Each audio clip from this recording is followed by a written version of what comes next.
Hello everybody, I'm Tony Pellegrino, and it is Wednesday, June 29th. Man, the month is flying by. It is. Thanks for joining us for another live episode of Tech Talk, now on both Facebook and YouTube.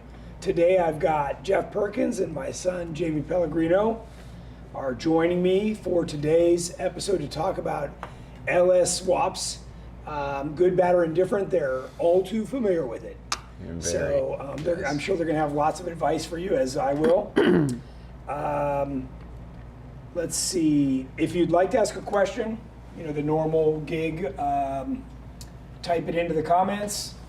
Make sure you include as much information about whatever you're asking the question about. And we've actually got Debbie back in the studio here to answer questions. Say hi, Debbie. Hey, hey, hey. So she's got lots of fans. So I'm sure folks will be happy about that, and she'll read those off to us. Reminder that we've got good inventory, and for those of you lucky souls that saw my post about us getting a batch of 40-inch Baja Bosses in, they sold out in less than 24 hours. So that was 50, I don't know, it was a lot of tires. Like it went quick. But we still have good inventory and everything else. In fact, your lucky week, it's also on sale. So, take a look. You can go right here to this tab, and it'll show you everything that is on sale, and makes it pretty easy. Or you can just call in. Phone number's up there, top right-hand corner, and figure out whatever you're looking for. It's mostly JK and JL aluminum stuff. It's on sale right now. Right. Okay. I know we've added a few things, so yes. Yeah. Next, on YouTube, if you're not familiar with our YouTube channel, you should go over there, GenRight Off-Road, subscribe, turn on your notifications. We post a new video every week.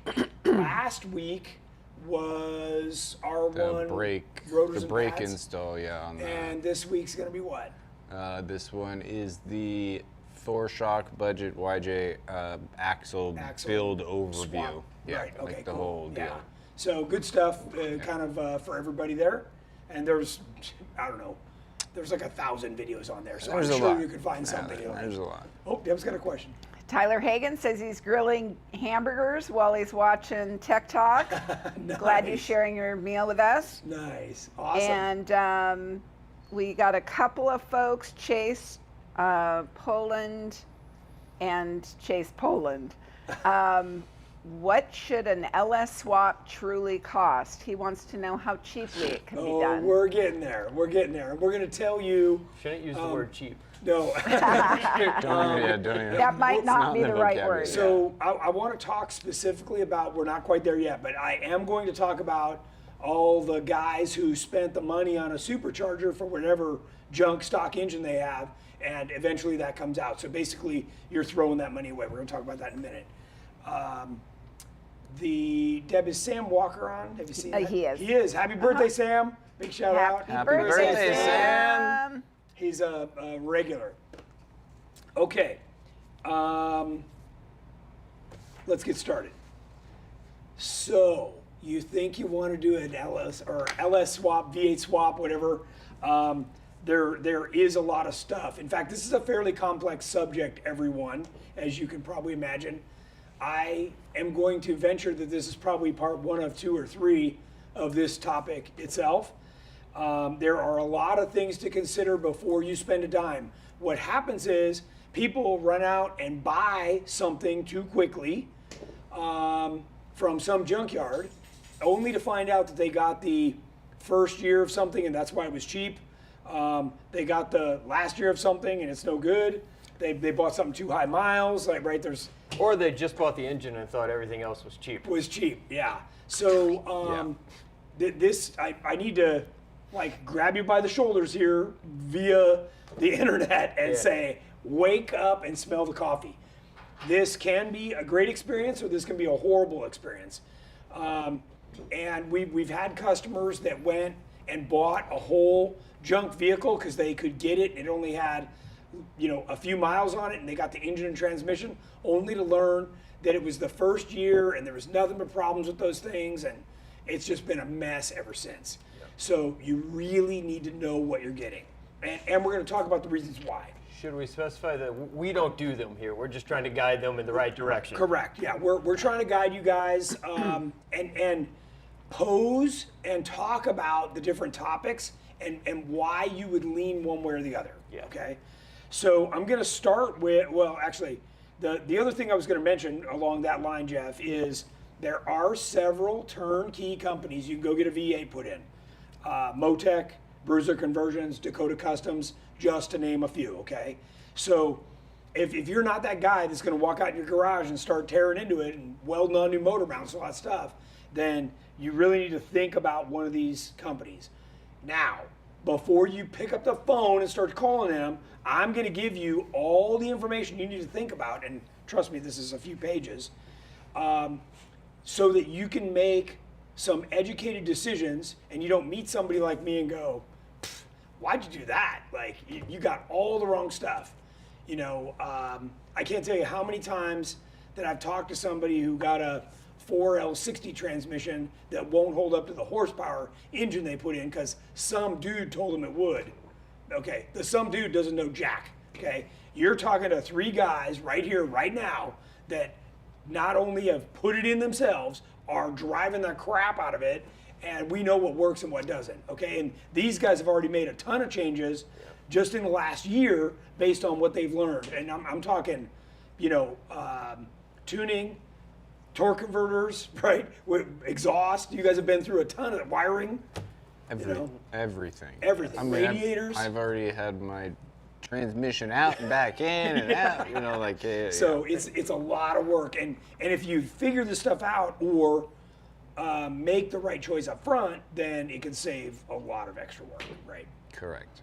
Okay, so the first thing we're going to talk about that's a popular topic, even though the title for this show was LS conversion, the reality is it's a GM, Mopar, or Ford decision, okay? Now, that decision, we could probably spend the entire show talking about just that decision in itself, okay? Because what happens is a lot of the time, people are making that choice for the wrong reason. They grew up with it, they're familiar with it, blah, blah, blah, I've heard it all. Some people want to do Mopar just because it's a Jeep and it's a Mopar, you know, Chrysler brand, you know, blah, blah, blah. Well, forget all that, okay? What you want is LS or the newer LT, and we're going to talk about the reasons why. And a lot of it has to do with the mating transmission that goes with it. Okay, I know this is an afterthought for almost everybody, or they think they can use the pile of crap that they've already got. You can't, okay? So just get over it. You're gonna have to buy an engine and transmission, and probably a torque transfer case. So the next step in your decision is, what Jeep do you have? Okay, so if you got an old Jeep, then you're not worried about smog. You can put anything you want in there.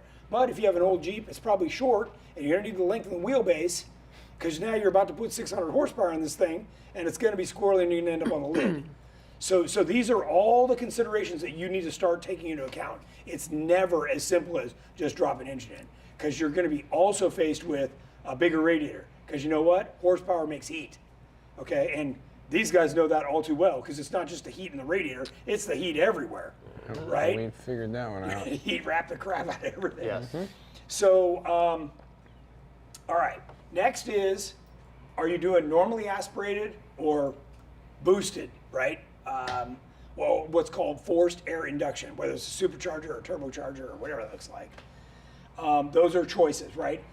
Now, the reason the factory does it is because it's a inexpensive way for them to make more horsepower, okay? And what I need to warn everybody about is it's not always about the horsepower number. So even though you go, oh, I want 600 or 800 or whatever horsepower you want, and you hear people throw these numbers around, especially in street cars, where you know, they're doing 1100 horsepower boosted and all that stuff. Well, I got news for you. That is a super, super, super expensive choice, and all you're gonna do is break shit, okay? So let's get back to reality, and let's talk about what's important is that these two numbers, horsepower and torque, need to be very close, okay? Because if you make 500 horsepower but only 285 foot-pounds of torque, and you put on 40-inch tires, you're gonna have the slowest machine out there, okay? So what I wanna do is I wanna give you a reality check. So think about this. If your Jeep came with a 6-cylinder stock, now you've wheeled this thing for how long, right? And it came from the factory with 150 horsepower. And it does just fine. And it does just fine. So if you just had twice that horsepower, would you be happy? Most people would be like, hell yeah, twice the horsepower?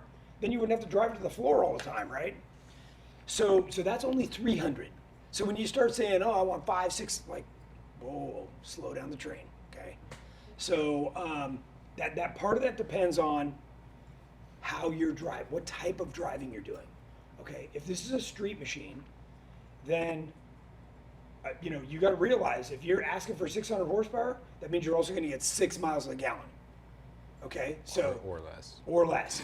So, guys, and I'm telling it to you straight. That's what I do on this show, right? Everybody else is going to be like, no, you can get 14. Bullshit.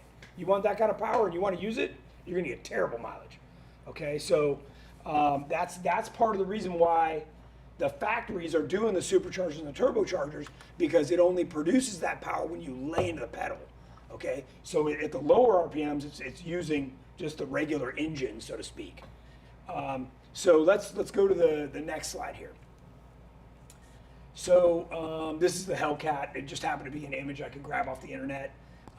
Because if you ask, the average guy out there, he's going to say, oh yeah, I want, 800 plus horsepower, blah, blah, blah. Okay, well, I've driven one of these things, and sure, it's fast, but it's also a speeding ticket and a crash in your near future. So, by the way, that engine itself is over $30,000. So now you got to put a nice transmission that's going to be at least 15, 20,000 behind that, okay, and axles to support that, right? Like you put something like this in, and you're headed down $100,000 plus trail. Minimum. And I'm still not sure you have the transmission options as you do the LS. No, you don't. No, in fact, the transmission that goes behind this is the tap shift out of the Trackhawk, and it's expensive, it's good, but it also short shifts so that you don't build 875 horsepower in first gear and then grab that next gear, because you'll have nothing but spider gears laying on the ground. So, guys, there's a lot to this, and if you've never even driven the car that this normally comes in, you should go drive one, because it's a whole nother experience. The other thing is, you want to drive something like this off-road, you're in for a serious wake-up call. These are finicky and impossible to drive off-road. So you need something that's very smooth and predictable, or when you go to get up the next obstacle and you have zero throttle control and you're spinning the wheels everywhere, you're gonna end up on the lid, okay? And if you don't believe me, watch some of those guys on Rocker Knocker that just light up the tires and bounce and end up on the lid. That's why, because they're throttle jacked. And when you do have all this power, you are accelerating through obstacles, so you are breaking traction. That's right. So that's right. So you have all the power to get up, but you might not get up. That's right. So, and if you use all that power and that thing hooks up, like, look out, man. Tow truck. Yeah. or you've Helicopter. launched up and now you ran into somebody, or looped it over backwards. We've seen all kinds of stuff. Oh, shout out to Waldy's Off Road. They're on YouTube. Nice. Good to see that. So I really want everybody to be careful, and I'll give you another example. I think it's the next image. Okay, so this is an LS3, but my example is this. The very first year I raced King of the Hammers, okay, I put a stock, in fact, it was a junkyard LS1. Those engines came with 385 horsepower, brand new, right, and 285 foot-pounds of torque. That was plenty fast for most people, okay? But, for all intents and purposes, that Ultra 4 car hauled butt. I mean, we drove the heck out of that thing. Right, yeah, I mean, yeah. Now, later on, we put more horsepower in as the suspension got better, but remember what I just said, as the suspension got better, okay? So you're about to drop in a high horsepower over, you're saying you want over 385 horsepower. Well, that's, now you got to have a lot of other stuff to go with that. So I just want everybody to be very careful to think this through, okay? So the reason I included this picture, this is very, very important, and you need to pay attention to this, because everybody that I was just talking about, Hemis or Fords or whatever engine, the LS has readily available, all the aftermarket accessories can be moved. So if you don't want the power steering pump here, you want it over here, or the alternator up, down, wherever you want it, the LS has all, in fact, GenRight makes a bunch of these brackets. You can move all of the accessories. Now you may say, well, that's not that important. Well, that means you've never put one in. Because you need to be able to move all this stuff easily, okay? And if you don't think so, then don't listen to me and go for it, because you will be sorely Which luckily we've pretty much figured that out for him. We have. And it, even right down to the oil pan. Like, guys, you have to change everything, okay? So what you're getting is you're getting an engine, and you can see that this intake manifold right here with the fly-by-wire style intake manifold, a throttle body on it, which is similar to this one in the picture. These are all of the things that we're going to talk through as we go through this stuff, and we're going to talk about why you do or don't want this stuff, okay? So we talked about the model of Jeep, right? That's super important.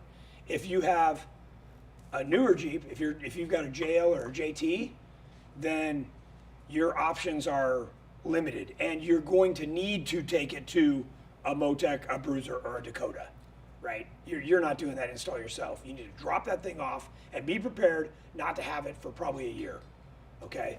So just get over it, okay? Yeah, unless you do how we like to do it. Right, well, that's different. Yeah. Okay, we're gonna get to that, yeah. But typically, somebody with a brand new JL, JT, they're gonna want all the factory gauges to work, they're gonna want the air conditioning, they're gonna want the shifter, like they don't want a separate, our car style shifter, right? So they're going to want all that stuff to work. Well, those decisions are serious parameters on clamping down what you can do. Okay, so again, we're going to talk this through. So I wanted to talk about those accessories. In addition to the fact that this engine, when you're talking about a GM LS platform, is 150 pounds lighter. Now, I know you say 150 pounds isn't much. Well, when you put that over the front axle and you want to go fast, that's a lot, okay? And you guys can attest to that. So I'm going to go back. So any one of these are 150 pounds heavier, minimum. Yeah, I was going to say at least. And if you look, all of these accessories on the front of the motors are cast into the front of the motor. Okay, so you're not moving that stuff around. Like these are huge, what I call deal breakers, okay? And by the way, having your AC pump right down here on the bottom, right where your front third link comes up, yeah, that's a no-go. So good luck on that. Or what that means is you're gonna end up limiting your travel, your up travel, so now the thing sits like a monster truck and the center of gravity's high and it's gonna suck to drive. All right, here's a more stripped version, right, without the accessories on it. You can see the aluminum heads, block, and oil pan, which needs to be changed because you can't have the filter sitting right there. That's right where the drive shaft comes up. So, we're going to talk about all this and how we do it, the way we do it, and why we do it that way. This is the LT. So this is the newer and readily available engine. This does have to be mated with the GM 10-speed transmission. Okay, so if you choose to go this route, all you're getting is a computer-controlled automatic. Okay, so I don't want that.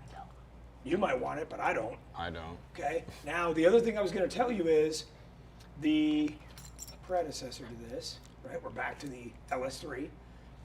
If you get the version running the GM computer with VVT, this will drop to 4 cylinders when you're on the highway.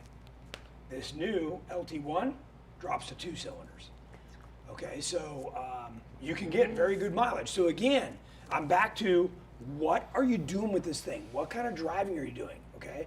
Well, for the kind of driving I'm doing, this is a nightmare. This is going to leave me stranded in the middle of the desert.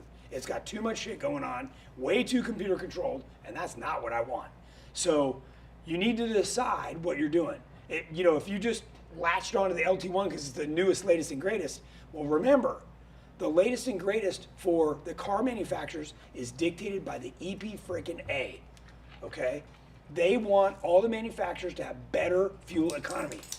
We don't give a crap about that. We want full fun. Okay?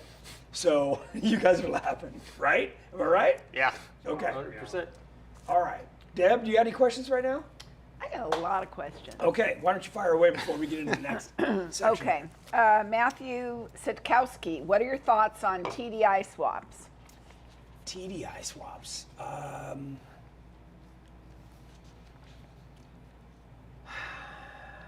I know Bruiser, that's how Bruiser got started. They were big in that. Jeff's probably the guy to talk to.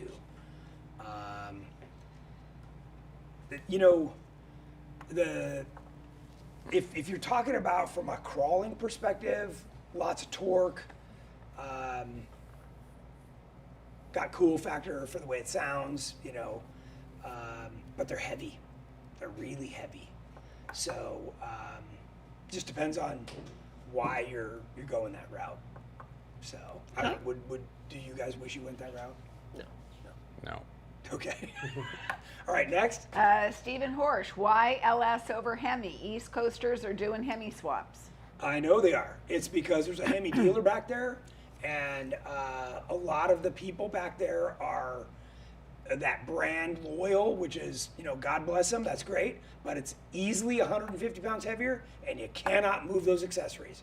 So you're making a bunch of other concessions where we get to move the LS engine over to the passenger side to make more room for the front differential to come up and actually have more up travel. So overall, you're getting longer travel out of suspension, and the vehicle sits lower.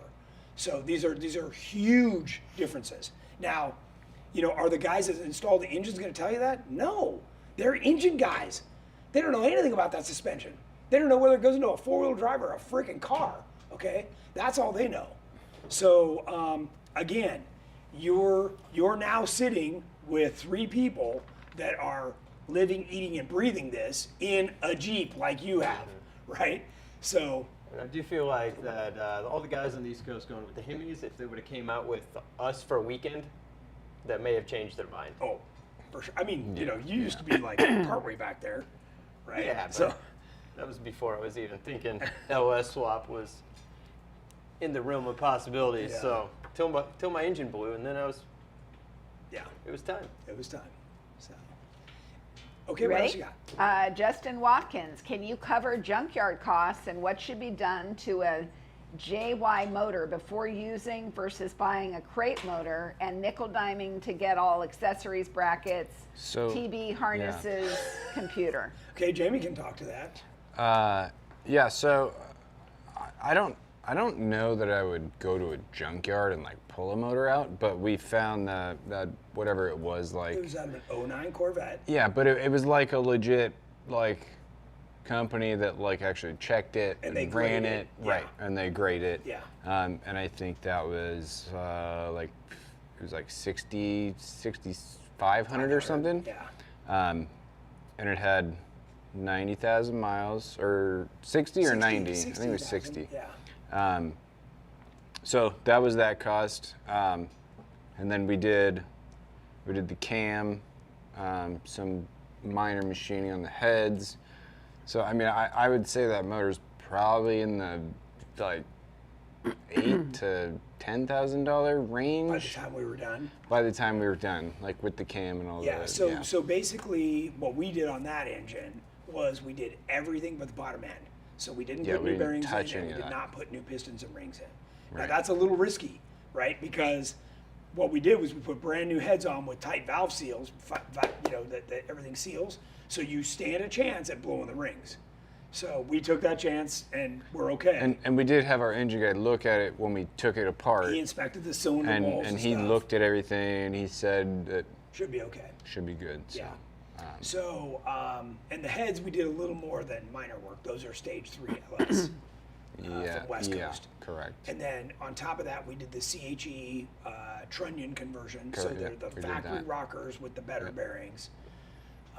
And then, of course, with the cam, you did different lifters. And then all new gaskets. And we changed the oil pan. Okay, maybe 10 to 12. But to answer his question, if you're going to take your time and do it yourself, Yeah. I don't think I'd hesitate going to a junkyard and pulling an LS. Yeah, I mean. If I was going to have the time to go through it, Yeah, 100%. well, so be smart, pull the plugs, right? Yeah. First thing you want to do is look at every plug. They should look consistent and even. None of them should be dark. If you find a dark one, that motor's done. And even Richard, I think he got his crate LS3 off Summit. Yeah. I think it was like $8,000. Yeah. And it had an upgraded cam already And that stuff, yeah. 0 miles on And it. 0 miles, So, yeah. I mean, that's a So good there's, option. there's definitely options.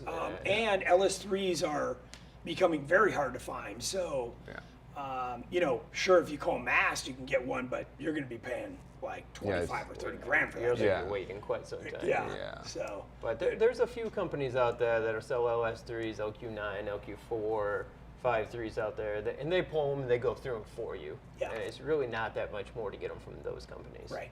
It's not. And And it's clean, and you're getting Yeah. like some kind of warranty with Yes. it, right? The LQs, those are iron block, Iron right? Iron boxes. Yeah. Mine's a steel block. Is it? Iron box, yeah. So, the if you high dollar. ask an engine guy, they're all about the iron block because things move less. But the reality is, the LS performs, and I personally have beat the living crap out of mine, and it's lived for years and years and years, well beyond what any customer that paid full pop would do to it. So, Well beyond. well beyond. So now, okay, so let's talk about the 5.3s. The 5.3 is an option. They're readily available. They're affordable. They will come with a truck manifold. Did you leave the truck manifold? Heck yeah. The taller one, yeah. So that produces more torque versus a manifold like this with the longer runner, which is better for high-end, high RPM horsepower. So, those are all options. And again, trying to understand. So, what was the horsepower on a 5.3 stock is like 285? That's right. Around 3. 3? Okay. So back to my first thing, right? Okay, if your stock motor has 150 horsepower and you can get 300 horsepower, wouldn't you be happy? Yeah. So a 5.3 is probably fine for you. I mean, that's the choice I made too, because I wanted to go with the Atlas race case and Yeah. maximum transmission, reverse manual valve body with all billet internals to just make sure that it was probably the last time I was buying all that All that stuff. stuff. And I knew the 5.3 was going to be plenty of power for me. For that. Now I did go back and put a cam in it, but now I have no desire for more power. More power. It's Okay. it's because remember we were doing the drag races a little bit just for Fun. fun, and I think what'd you say? Didn't mine like jump a Yours little jumped, before yours, but but then then I you kept on pulling on yeah, you. and then it was pretty even. So I mean the And that power might be that initial torque. could be, So Yeah. 5.3 versus 6.2. Right. Yeah. Right. but Just the 4 cc's. the overall power is not an I issue. kind of think it was 488 first 5. Oh, might be also right. Again, these are all the torque converters. Like all this stuff plays into that stuff. So, these are all great topics and can be talked about. We've talked about them for hours, let alone Oh, yeah. with Hours. the general We've talked public. about it for years. Deb, what are the questions you got so far? Let's see. VB Tom, why and when would you need an LS upgrade? If you want to have fun. Well, okay. So the choice that Jeff made, right? Like Yeah. old engines toast. Do you spend a pretty good penny to get another, cast iron, slow old technology straight 6 in there, or do you just put something a little newer in it? Nicer. To be honest, back in the Midwest, I didn't really see like a big reasoning out here until I came out here and started ripping around the desert with you guys at 70 miles an hour. And the 4.0 was just maxed out as could be. You're screaming it. So yeah, that was once you start doing stuff a little faster, Yeah. You definitely want it. And then crawling on the trails, obviously having that instant torque to hold the line is way awesome. Yeah, yeah. So, you know, and I remember back when I had my 6-cylinder in the YJ, that, you know, I just felt like I was to the floor all the time, right? I was whether it was on the highway, you know, like every grade, I was just pinned all the time. And all I wanted was like another 25 or 30% more power, just so I didn't feel like I was killing this thing all the time. Well, that's So- how I was used to wheeling. Right. Any bump, pedal to the floor, and hope it was for the just about best. enough, It was yeah. just enough to to get to the top, and then a little learning curve once I got the V8 C Widowmaker video. Yeah. But the power is definitely there. Definitely there. Now weight's a huge factor though. So It if I was is. on a 4-door JKU, I don't know if I would have went with a 5.3. 5.3. Yeah. I mean, it would still be twice the horsepower, right? But It would be, you know, but- yeah. And then Jami, you know, he had been riding with me a lot in Terremoto and just decided that he wanted Yeah. somewhere near 600 horsepower. I mean, yeah. Like when you. Hell of a first Jeep, James. Yeah, thanks, Jeff. Yeah, no, I mean, when you're around it for so long, it's like, why? Yeah, I mean, like, why not? Yeah. Now, I can tell you this. If you're after the V8 Thunder sound, the two engines sound almost identical. Very Right, similar. like yeah. you- and that's basically comes down to the cam and the exhaust. Correct, I mean, it's. correct. I pretty So- much have the quietest exhaust I could find for it. So. Or, right, and it's still loud. Yeah. So that's, I know for a lot of people, that when they just think V8, then they want to go big, you know, they just get sucked into the whole thing. So don't be misled. The 5.3 sounds just like a V8. You know? Yeah, I mean, sounds fine. great. Yeah. So, what other questions you got, Deb? Let's see. Sorry, Mark I'm gonna go Shanman again, 2006 LJ has existing hacked together 06 Silverado LM7 TH350 combo. Yep. Swapping in a Gen 3 6.0 LQ9 out of an Escalade built 4L60 Yep. from a Maximum and an Atlas 4-speed. Maximum. Has no AC compressor. Going to put one in. What compressor do you guys run for your stock AC? Do you use a GMR4, Sadin, etc.? Also, do you mount it up high on the passenger side? So those are great questions. And by the way, making the choice to put an AC, put air conditioning in your Jeep, means that there's one more thing blocking your radiator. Okay, and that, as these guys can tell you, you know, we're right on the edge of cooling as it is. So when you start putting that stuff in, you know, you're slowing down the airflow to get through the motor, and those are decisions that I want everybody to think about. I was getting there on my list, but that's a tough one to talk about. When I first built Terremoto, it was built with air conditioning, and that has been removed since. So. So to answer his question, what do we do? Nothing. We yank the AC out. Well, and we've had customers ask for it. Typically, what we do is we try and keep the factory TJ or LJ air conditioning compressor. It's already plumbed into the firewall and the system. We just retain that and reuse it, make them out, and fit it on there.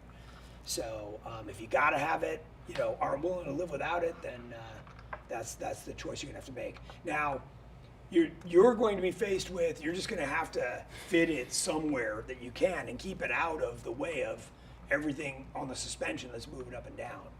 So, you know, down low for an air conditioning compressor is not a good option because, you know, think about every mud hole, water crossing you go through, and even if you're driving through bushes, like say you don't have that stuff like where we are, that means all those branches and stuff are going through the thing and the belts and the hoses, and just not a good option. So anyways, I know it can be mounted up high on the passenger side by the valve cover for sure. So, all right, Deb, what else you got? Lots of questions today. Bernie Abel. No, never mind. Sorry, Bernie. Hugh Neal, is the 8 HP 7.5 tranny good for the LS3? It's okay.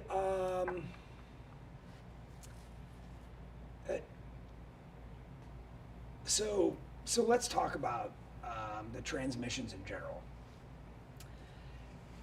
and even within our own group of regular guys that we wheel with all the time, there's a constant discussion about an automatic versus a automatic with a manual valve body. Okay, so the first thing I need to get you to understand is, even though you can shift it from drive to 3 or 4 to 1, the transmission is still behind a controller that is controlling that. Okay, so even though you shift it to 1 or 2, it will not hold that gear if you under or over rev it. Okay, so we have all switched to a full manual valve body, of which, if you do a reverse manual valve body, that takes out half the moving parts in an automatic transmission. So your reliability is going up and up and up. And, you know, is it that hard to shift the gears, guys? No. No. And that platform's probably saved me from rolling 3 times in the next year. Yeah. Yeah, So no, Quick like, from first to reverse, real quick. yeah, and when you shift, it shifts. It shifts right then. Yeah, so I no mean, lag. if you're, that's part of the reason I hesitate to let other people drive it, because you can go from third Fourth to to- first or yeah. reverse or like Yeah. whatever, and Yeah. it's It's know, up to you. Yeah, Yeah. yeah. So it's definitely personal preference, I Yeah, think. and what I like about it is, you know, when you're coming into a corner and you want to just be down that 1 or 2 gears, you know, depending on what you want, when you hit it and slam the throttle, you're doing this, right? Yeah. You get exactly what you want. It's like riding a dirt bike. Yeah. So you do an automatic transmission, I guarantee you, like 40 feet back there, you would have had to punch it to the floor and be like, come on, shift, Get it to Like, figure out which gear it wants to be That is in. not happening Yeah. with me. Yeah. Like, I have no tolerance for that at all. Yep. So again, goes back to, what are you doing with this Jeep? Okay, because again, we have people within our own group that are doing the exact same thing we do, and they just don't feel like shifting. They just want to be able to put it in drive and drive along. Okay, so you got to figure out who you are and what level of reliability you want. Okay, so, and what I don't want is another computer controlling anything on my vehicle. Okay, it's already bad enough that I gotta have a ECU to control the engine, right? So that's all I want. I don't want another one in there. I don't want ABS. I don't want traction control. I don't want any of that crap. Airbags, like all that stuff requires some kind of computer and logic. Yeah. Plus, I feel like with the manual valve body, you have much more control in almost Definitely. any situation. Yeah. Yeah. Yeah. So, okay, Deb, what else you got? Let's see. Dwayne White, adding to the conversation, sticking with a 4.0 liter 6-board and stroked, and the trans choices with that engine. Okay, so that's the choice that Andrew made, our own Andrew Harris, with his tracer build. I can't even, was it a Golden? It was a goal. Golden, okay. Says it works fine, gives him that extra power he's looking for.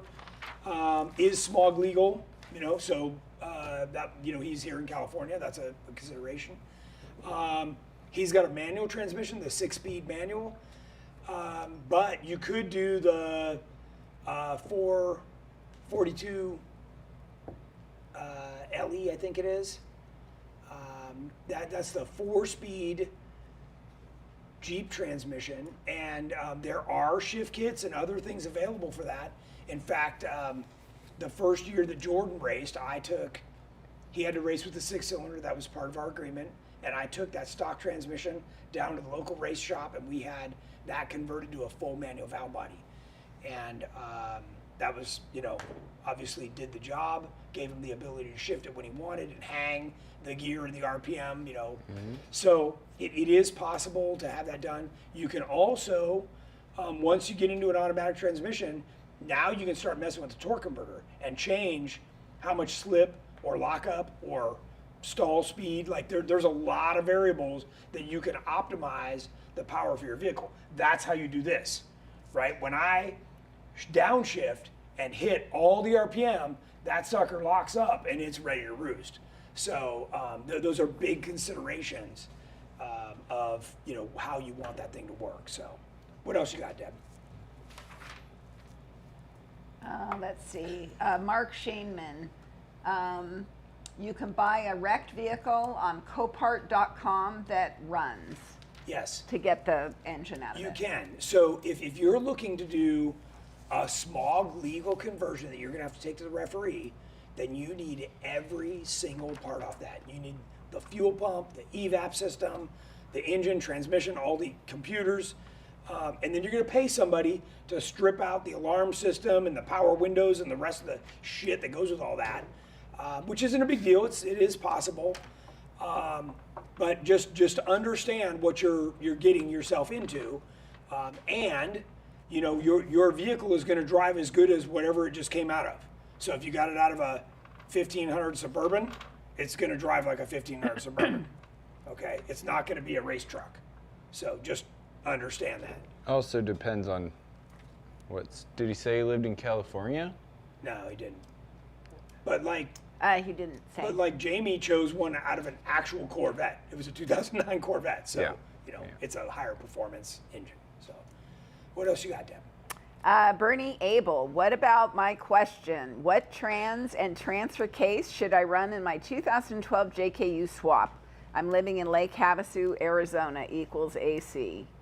What motor is he putting in? Well, that's what he's. That's what he's asking. Yeah. So, okay, in that case, I would recommend a bruiser conversion. He's known for reusing the nag transmission, and if it's a Rubicon, the Rubicon case, and that'll be a better platform for that. And Jeff is now moved from the LS to the LT. So you know when you call there, Jeff Garland or his daughter Alexa can help you out. So. Yeah. And Bernie added LM7 5.3 truck motor. What trans and transfer case do you recommend? I'm in a no emissions county. Oh, well, okay, you want something that'll never die? It's going to be a built Turbo 400 or a built 4L80 if you want overdrive.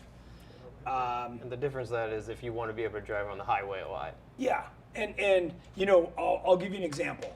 So in the Terremoto, I've got a 4L80. I've probably only ever gone into fourth gear 15 times. So, you know, you just, like you chose the Turbo 400, Yes. right? So Yeah, and have you felt like you needed another gear? I went fast in third, Plenty fast. like yeah, Yeah. plenty fast. So, I'll leave it there. yeah. So you know, it just depends on, you know, if you're doing a lot of highway cruising. Yeah. We got a few YouTube questions. Okay, what do you got? Tom Curran, looking at a tracer build, do you recommend the Golan Stoker or the LS3? Well, the whole Tracer suspension was built. It's the only suspension on the entire market that was built for the LS platform So with a 4L80. Yeah, I'd say LS. So I would I'd say utilize LS. the LS3. Yeah, for sure. What else you got?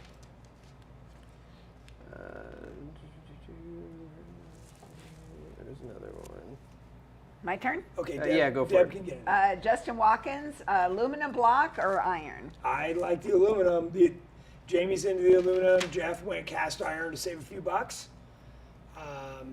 But it's a little heavier. It's 150 pounds heavier. So, but it's the cast iron block is very sound. It's a long-term, you know, block, and a lot of engine builders prefer the cast iron. So I can tell you that. Sam Walker, when the LS3 becomes unavailable, what will the new choice be? Yeah, that's the LT1, which we showed a picture of a minute ago, and that's the direct injection engine. It's nice, and that's the one that I was telling you between the variable valve timing. You know, it'll go to 2 cylinders when you're on the highway to help improve fuel economy. So, but How would that work? Like, could you run the Holly with the Holly computer with that? No, that's all GM. Like it's so complicated. Even Motec is like barely there, you know, to keep all this Right. stuff going. So, yeah. What else you got? Or one of you?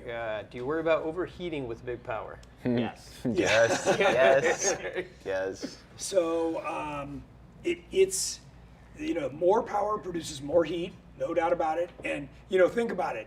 We just talked about how your stock engine had 150 or 200 horsepower.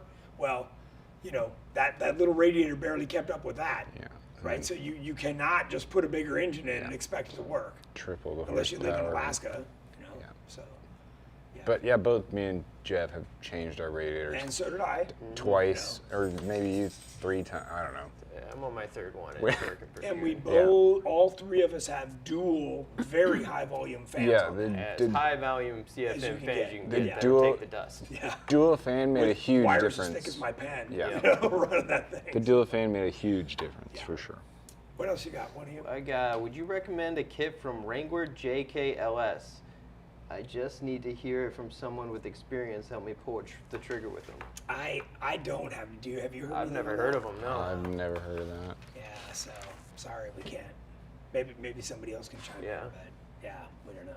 What else you got, Deb? Justin Watkins, thanks for the info. With an 04 LJ, stick with Gen 3 or Gen 4. I heard newer is harder to get set up. Yeah, the newer it gets, the more complicated it is, right? There's so just to give you an idea, when I got the LS3, the first thing my motor builder did, and he did it on Jami's too, is he yanked out all the VVT stuff. Like, we get rid of all that stuff, we replace it all. We don't want that. We want full power, full torque, right when we want it, and we typically even get rid of the fly-by-wire and go to a full, cable style, throttle body. Tony, how do you feel about fly-by-wire? You would not find that on my vehicle. Again, it's like the transmission. It's delayed. There's all kinds of issues, and these things have a mind of their own. You ask Tommy, he's just had dead pedals. Right, because it runs through the computer. again, And yeah. this is literally a cable Yeah. that goes to your foot. It's- So when you hit the gas, it goes. And by the way, if no the pedal question. falls off in your foot, you could take a shoelace and string it through the firewall and still go. Okay, so that's what I'm interested in, not getting stuck anywhere. So. Me too. Yeah. Okay, we have a correction. He said, I'm sorry, the company is called Motec, not Wrangler JKLS. okay. That's their YouTube name. Yeah, yeah, Motec. So that's we just picked up our JKU yesterday from Motec in Vegas, and they just did a bunch of upgrades on it, converting it to the LT platform. It had the original 6L80 trans, which turns out that it's not the one to have. Everybody's doing the 10-speed now. So even if you go there now, all you get is the 10-speed. So yeah, just the way it is. So, and then you're stuck with computer control. So yeah. But again, okay, so that said, you want something more like this, then strip the dash out, gut that thing, and put in a real engine with a full manual transmission, and you put an ECU like this that is Full manual self-teaching. valve body, not- Full manual valve body. And then, you've got something that's super fun and reliable. So, the piece that we're always missing from everybody is, is this their daily driver? And by the way, the biggest thing I have to overcome with all of our customers is, they tell me that they're on 35s or 37s and they're never going to change it. Well, that lasts for like a year, and then next thing I know, they call me back when they're on 40s, and the advice is completely different. So I need everybody to think ahead, or just take my word for it and build it the right way and stop screwing around. There's one thing I've learned about the LS swap. Think all the way ahead, and then rethink it like 4 times. And you're still probably going to have to change things 2 or 3 Yeah. times, even if you do Possibly, but And, just you know, think like, it through. that. Yeah. I'll give you an example. Research. If you go to the gallery for the Terremoto, every single part that is on that engine is listed on there. So you could build it exactly the same. We know this works, right? Race KOH, been driving for years, it's out there, it works. By the way, right now I'm rebuilding the engine in this, so I've got a crate LS3 in there right now, which is a 430 horse. You know, kind of feels like I'm riding a mountain bike, but that's what it is. So, anyways, Deb, what do you got? Joe Mink, what's the minimum wheelbase you recommend when going to a V8? So if you know anything about GenRight, the company was founded on what I call the magic 100-inch wheelbase, and that was based on a 37-inch tire. So obviously today, 40s, 42s are popular, but you're talking about a significantly longer wheelbase. You know, you want to go to a 42, you better be on at least 110, at least. We're doing them at 115 or 118 for a 42. Yeah. So, you've really got to step that length up, or you're just going to find yourself, your buddy's going to call you the wheelie king. So You're at what, 107? And I would not go to 42s. Yeah, I was gonna I would not. I mean, I wouldn't put you're a at V8. 115. Yeah, but I wouldn't put a V8 in if I was any shorter than like 107. Yeah. I mean, I think personally. people can still have fun with V8s shorter than 107. Well, yeah, I guess we Yeah, do. but Kind of do it some goes back crazy to the stuff. conversation. They have to decide what they want to do. What they Right. want. There's nothing wrong with having fun putting a V8 in on your TJ and sticking on 33s, cruising around very the street. true. Yeah, just or very maybe true. they're towing a small fishing boat or Yeah. something, and they're just like, I just want Yeah. to be able to go down the highway. Yep. You know, cool. So, again, we're trying to cover the spectrum. The difference is we're one of the few guys that you can talk to that's doing this, right? So, because you might talk to a lot of people that are great mechanics and good at swapping in a V8, but they're not out ripping it around like this, because that takes a different setup. What else you got, Debbie? She's got pages of stuff. Brandon Carmine, team opinion of the 5.3 Ecotech 3 L8-3. It's going to be fine, again, depending on what you want to do. Would I put that in here? No. But, all of those platforms are fine. They're all going to run, and it's going to be better than the stock engine, right? So it's,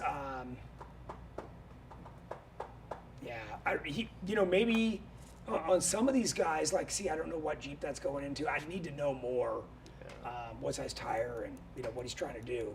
Like if he said, he has plans to race the modified class or something, I'm going to be like, no. Yeah. So anyways, what else you got? Mark Shannon again, do you run a mechanical fan on your LS swaps or only electric fans? I was consider swapping from the truck accessories to the Corvette ones to make more room for a mechanical fan. So I'm going to say no go on the mechanical fan. No, we all run electric. We all fans. run dual electric fans, and they're good quality fans. And what you want to do is you want to buy a good American-made aluminum radiator and get the fans from the guy that sells you the radiator. So we sell Griffins and Ron Davis. So either one of those, with the fans it comes with, you're set. Just put it in and run it. So just good question though. What else you got? Ben Bauer, can you discuss torque converters and stall points? Yeah, Ben, good question, Ben. So Jamie, you just changed yours. You notice a difference? Like it better? I do notice a difference. Granted, I haven't been out to Johnson Valley with it to rip how we normally do. It's definitely different in the rocks. Crawling is different. Crawling is different. It's not bad different. I mean, you just have to ride the brake a little more, and then it's not a big deal. My pads are fine. Yeah. What are your numbers at? What's your stall?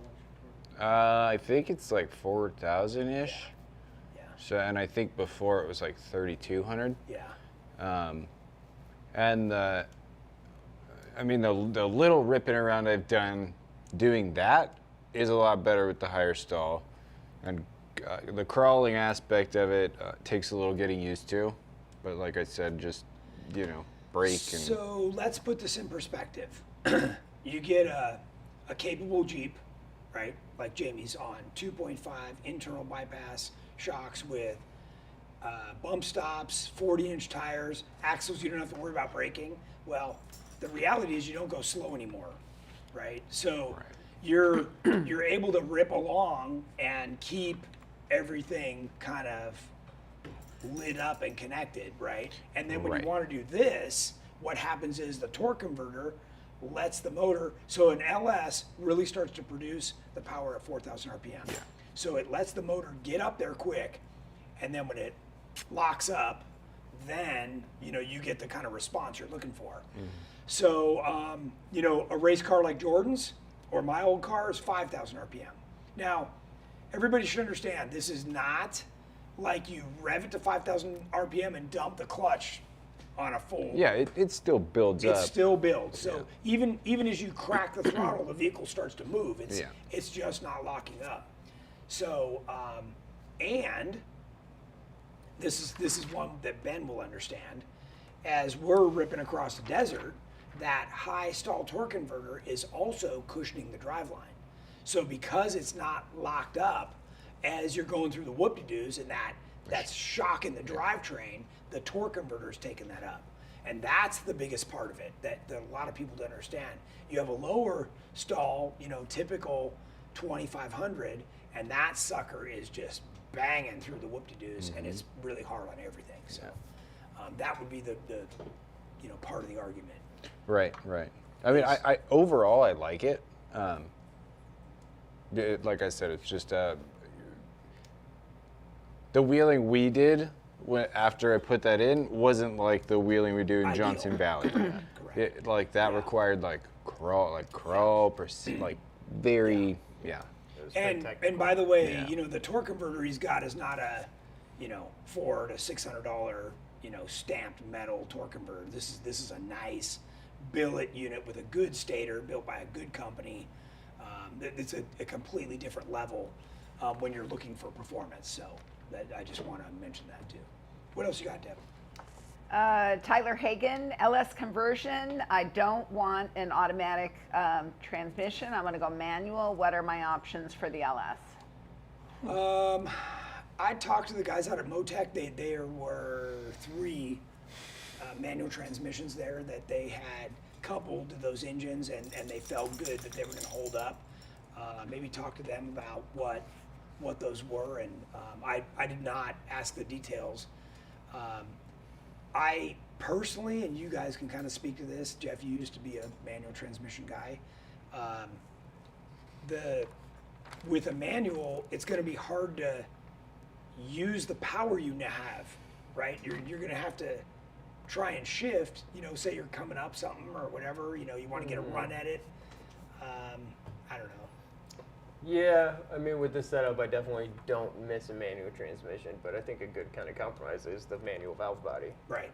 So you pretty much have the control. Yeah, you can minus still the clutch. Yeah, you can still choose the gear. I would. Yeah, and I think that's a big misunderstanding with people is you have the deceleration and the acceleration just like you would, plus the cushioning of the driveline and no clutch, Literally and they're the same. reliable. Yeah. Like it's not a big deal. So I think a lot of people lean toward the manual transmission because they're thinking they want it simple and reliable, but the automatics now, especially, I can imagine driving a V8. with a No, stick shift. me neither. So, okay, there you go. What else you got? Brandon Carmine, what's your opinion on the 6L80E? So that's currently what we have in what's called our White Lightning JKU, and I was just told that is now, if you're trying to do a V8 conversion from one of these manufacturers, has been discontinued and no longer available. They did finally figure out that you have to run a special blue fluid in it because they have to have such a small viscosity to get through all the valve bodies in that thing. But it sounds like some of the aftermarket guys have finally gotten that transmission figured out, but everybody's currently recommending the 10-speed. So, yeah. Sam Walker, what fan brand do you recommend? I'm having cooling issues with my 3.6. Yeah, Spal. And you can go on the Spal, SPAL website, and they have They give you all the sizes, and some of them are single motor and dual motor, and they give you all the CFMs that they pull, and the mounting patterns, and there's a lot of information. You practically got to be an engineer to wade your way through that stuff. But the Spall fan's CFM seems to be pretty accurate. yeah, That's other not- people Yeah. will boast Yeah, higher. they'll spike them It's, a little. yeah, it's like lumens for LED lights. Yeah. So, Sam, here's figured that the one out. deal on that, and for everybody else too. We got when I first started racing, the guys at Griffin turned me on to the Spall fan, and I have never looked back. You will never find anything on one of our race cars or on my Jeep or their Jeeps that's different than a Spall. So everybody else can talk all the shit they want and whiz bang this, that, or the other thing, but it's a bunch of hocus pocus. So what else you got? We've got 7 more questions. We're almost out That's of okay. time. We can make some time. Yeah? Yeah. Okay. David Morick, what ECU are you using on Terremoto? So I'm using, and it was only by default. Let's talk way back. When we first built this vehicle, I was building it to sell it. Okay, so knowing that some dude in the general public was going to buy it, we built it with tap shift. So in order to do that, we had to put a built automatic transmission from TCI in it, and it was a 4L80 at the time. So I had the Holly Dominator because it has a built-in transmission controller built into it. We since gave that a transmissionectomy. I probably drove it 6 times and had it with that stupid tap shift. It was slow. It wasn't like manual. It was valve computer body. controlled. Yeah, Yeah. it's still computer controlled. Yeah. And so, and honestly, when you've got this kind of horsepower and you start using a transmission like that, I would say it made it 300 miles before it puked its guts out going across the desert. So, again, we've already been down this road. We have tried everything. By the way, TCI, nothing against TCI, but they're drag race people. They're like, people run this with 1,200 horsepower all the time, blah, blah, blah. Well, it's 1,200 horsepower for 10 freaking seconds. Which you're going to run into that a lot A when lot. talking about Yeah. LSs and Yeah. Jeep. So first off, stop talking to anybody that does drag racing. Yes. They don't know shit about off-roading. They'll start talking you into electric water Yeah, pumps. yeah, and and Yeah. they're all about the horsepower. It's not about the torque. They want high RPM. They want small cranks. We want big cranks with lots of torque.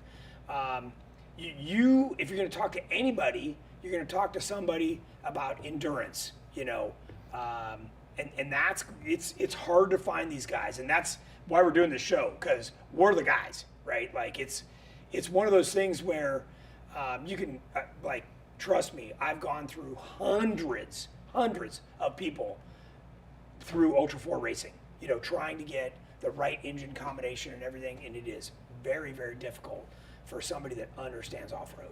Well, the abuse the driveline takes Is way off-road different. is, completely different. Yeah. Like the shock load and the, yeah. Yeah, and the longevity and the heat, everything. Correct, yeah. Henry Wind is looking for your recommendation on a exhaust shop in SoCal for his CJ7 5.3 4L60E. Let me.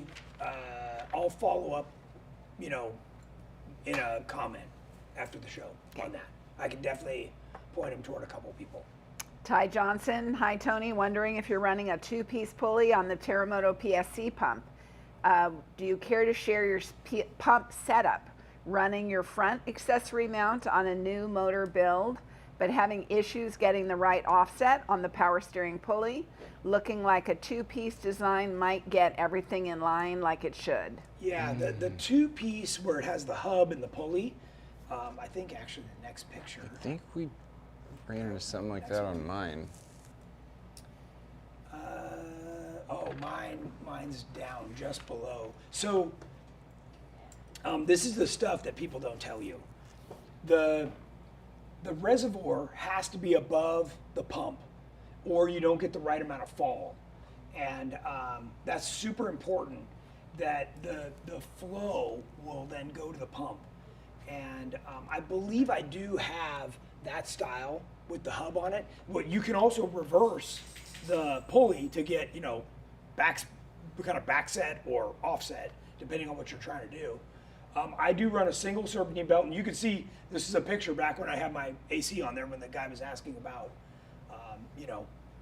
where to put the AC compressor. It fits right there. It's perfect. And by the way, this is like I said, on our website, you can go find the part number for this. That is a Vintage Air, the entire front accessory clip, alternator, AC, everything from Vintage Air. So all this kind of stuff's available, guys. And we've already done the work on this. So even though that says PSC in this picture, I'm actually running a full AGR setup that I've had on there since I raced KOH back in 19 or 20. 20. So yeah, it's and I sing this motor at 6,000 RPM plus all the time. So that's also very hard on the power steering pump. So. And the motor. You want to take any more questions? Sure, let's take one more. Okay. Robert Coover, do the newer LTs mount up the same as LS for the JK Elite suspension? They do. So we were getting there. Oh, and by the way, yeah, when you look in here, do you see any extra crap?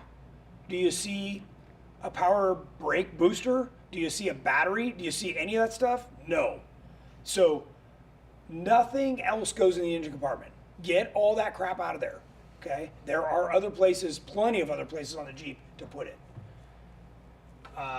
The Growler that we were just talking about with so here's the Corvette, the 09 Corvette engine that Jami transplanted in.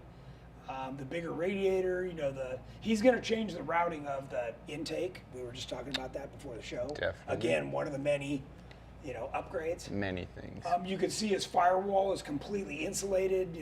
There's a lot going on. He's got the proper fall to the power steering pump from the reservoir. His alternator's mounted up. This is using our accessory bracket, I believe. Yeah. So let's see. Oh, and then we didn't get to gauges and stuff. Like that's a whole nother Next week. topic. But what I was going to get to is the accessory brackets. If I can All the way to the end. Oh, dashes. Jeez, yeah, we got to talk about that. There's the Dominator. Okay, so this is where I was going, Deb, on this. This is our motor mount kit for the LS. And if you notice, the one side motor mount is shorter than the other. We move the motor over to the passenger side, and this cutout right there allows the upper link to travel up underneath the motor and to the side of it really far. And that's part of what makes our suspension work so good is we're able to really push those axles up and maximize all the space.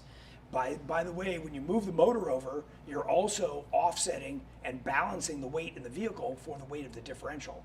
So the front differential is heavy, so by moving the motor over, you've now rebalanced the vehicle. So a lot of important stuff. And I think the next picture is the accessory bracket. So it's a simple thing. It's super helpful and handy. Here it is mounted on the motor, and you can see how it's got. There's just what the guy was asking about, the PSC pump with the hub and the pulley. That's what we recommend for this setup, and then the power steering reservoir, the alternator. So we get everything up out of the way, and this is on a tracer, it looks like. So, but you can see the longer motor mount on this side, everything's shifted over. And by the way, when you look at one of our engines put into a Jeep, the motor sits way down. Okay, when you look at many of the other V8 conversions, even a short manifold like this is rubbing on the hood. We don't do that. Our stuff sits way down there. So again, huge difference in the setup, and